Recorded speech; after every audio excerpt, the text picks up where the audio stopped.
Hello everyone, welcome to the new lesson of environmental chemistry. हम इसमें ozone के बारे में पढ़ेंगे। Will be looking at ozone. What is ozone? Ozone is basically O3। Okay, O3 क्या है? O3 is actually oxygen. Oxygen के 3 atoms जब मिलते हैं they make up O3 which is called ozone. Okay, so ozone is an allotropic form of oxygen. You might have heard about allotropes in class 9. Allotropes are basically existence of the element in different forms. एक ही element के different forms में exist करने को allotropy कहते हैं, and those different forms of the same element are called allotropes. So ozone is an allotrope. Oxygen exists as O2 and O3. तो दोनों forms में oxygen exist करती है, और O3 which is called ozone is usually found in the sky is basically sky के कौन से वाले पार्ट के अंदर? स्ट्रेटोस्फेयर के अंदर आपने याद किया था कि ओजोन प्रेजेंट होती है which gives it a light blue tint. और ओजोन क्या करती है? बेसिकली ओजोन का जो इंपॉर्टेंट फंक्शन है, ओजोन का जो मोस्ट इंपॉर्टेंट फंक्शन है वो क्या है? To absorb the harmful rays of the सन।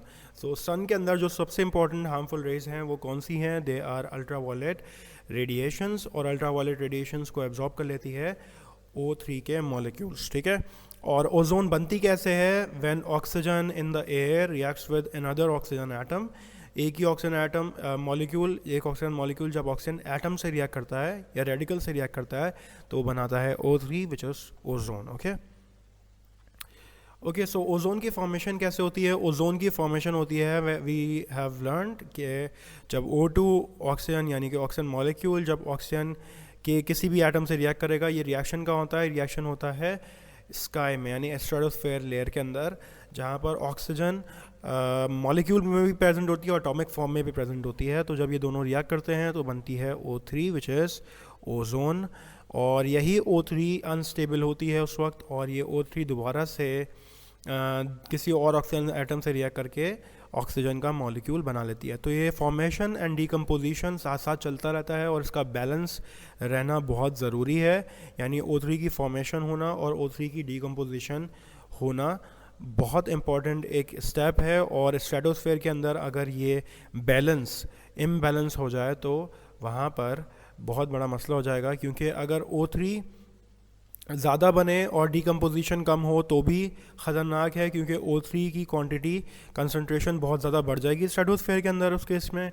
और अगर O3 डीकम्पोज ज़्यादा होना शुरू हो जाए तो O3 की कंसंट्रेशन कम होने की वजह से सन रेज ज़्यादा आएंगी अर्थ के ऊपर, और इसी को हम कहते हैं ओजोन डिप्लीशन। ओजोन डिप्लीशन में क्या होता है? कुछ हार्मफुल गैसेस जो हम इस्तेमाल करते हैं अपनी डेली रूटीन में, जैसे डिओड्रेंट्स वगैरह या एरोसोल स्प्रेज हम सब इस्तेमाल करते हैं, या पहले इस्तेमाल होती थी फ्रिज के अंदर क्लोरोफ्लोरोकार्बन्स। ओके, सो CFCl3 इसका फॉर्मूला होता है which is a very harmful gas, and it is a main contributor of ozone depletion. Ozone depletion basically क्या है? ओजोन डिप्लीट होने का मतलब ये है कि ओजोन की जो लेयर है उसके अंदर होल्स बन जाए, ठीक है, because of some harmful gases जो हम इस्तेमाल कर रहे हैं, जैसे CFCl3 which is chlorofluorocarbon.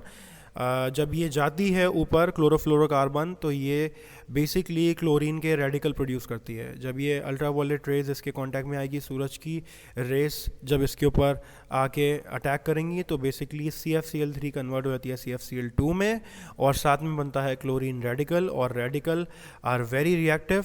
These radicals when react with ozone, जब यही क्लोरीन के रेडिकल ओजोन से रिएक्ट करेंगे तो बेसिकली ऑक्सीजन गैस बनेगी, और OCl ऑक्सीक्लोरो रेडिकल्स बनेंगे which are very harmful of course. जब ये रिएक्शन स्टार्ट होगा एक दफ़ा, जब क्लोरीन रेडिकल बन गए तो उससे बनेंगे OCl रेडिकल्स, और OCl रेडिकल्स कंटिन्यूसली ऑक्सीजन और क्लोरीन के रेडिकल्स बनाते रहेंगे, और ये ऑक्सीजन के और क्लोरीन के रेडिकल्स ओजोन को डिप्लीट करते रहेंगे, ओजोन को यानी O3 से रिएक्ट करते रहेंगे और इसको ख़राब करते रहेंगे। तो ये ओवरऑल रिएक्शन किसके ऊपर डिपेंड कर रहा है? ये ओवरऑल रिएक्शन डिपेंड कर रहा है CFCl3 के ऊपर। CFCl3 एक ऐसी गैस है विच प्रोड्यूसेस क्लोरीन रेडिकल। अगर ये क्लोरीन रेडिकल ना बने तो ऑफ कोर्स ओजोन ख़राब नहीं होगी, और इसकी जो मेन वजह है वो CFCl3 कि ये है ऊपर जाने की कि हम वो इस्तेमाल कर रहे हैं। आज भी बहुत सारे अनडेवलप्ड कंट्रीज़ में CFCl3 इस्तेमाल होती है। Developed countries have banned this gas but most of the countries still are using CFCl3 and that is the reason our ozone is depleting day by day.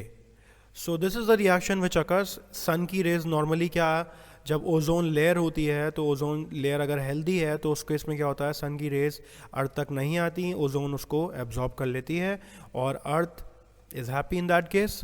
लेकिन जब होल बन जाता है ozone के अंदर, sun rays can easily come to the earth and they can cause many different harmful effects. And वो harmful effects कौन से हैं? सबसे पहला स्किन कैंसर। जब सन रेज डायरेक्टली हमारे साथ कांटेक्ट में आती है, स्किन पे लगती हैं, तो वो स्किन को बर्न कर देती है और अगर कंटिन्यूसली हम उसी सन रेज में घूमेंगे तो वो स्किन कैंसर का भी कॉज बनती है, not only in human beings but also in animals. Second जो मोस्ट इम्पॉर्टेंट जो इफ़ेक्ट है that is infectious disease. Ozone ना सिर्फ एयर को पॉल्यूट होने से, एयर के अंदर सन की रेस को रोकती है, बल्कि ऑल्सो सन की रेस फिर वाटर तक नहीं जाती, और जब वो वाटर तक नहीं जाएंगी तो ऑफ कोर्स क्या होगा, वाटर भी हेल्दी रहेगा, ठीक है। लेकिन in the case sun rays are coming directly in contact with water, तो वहाँ पे भी सन रेज क्या करेंगी, वाटर की कॉम्पोजिशन को चेंज कर देगी, और वाटर की कॉम्पोजिशन में चेंज आने की वजह से इन्फेक्शियस डिजीज़ जो वाटर से प्रोड्यूस होते हैं जैसे कि मलेरिया, वो बढ़ते हैं, ठीक है। थर्ड इंपॉर्टेंट थिंग क्या करेगी, वो प्लांट्स की लाइफ साइकिल होती है एक बहुत इंपॉर्टेंट। प्लांट्स जो है वो दिन में अपना फूड प्रिपेयर करते हैं फोटोसिंथेसिस से, और रात में they take rest just like us. तो प्लांट की जो प्रॉपर एक लाइफ साइकिल है वो डिस्टर्ब हो जाती है because of ozone depletion, okay. And the fourth important thing is ये जो विंड पैटर्न्स हैं, because ozone is continuously depleting, so because of that क्या होगा ये कि जो वेदर है वो चेंज होगा, ग्लोबल वार्मिंग होगी, जो कि हम आगे जाके डिस्कस करेंगे। सो this is the end. If you have any questions you can ask me in the comment box about this. Thank you so much.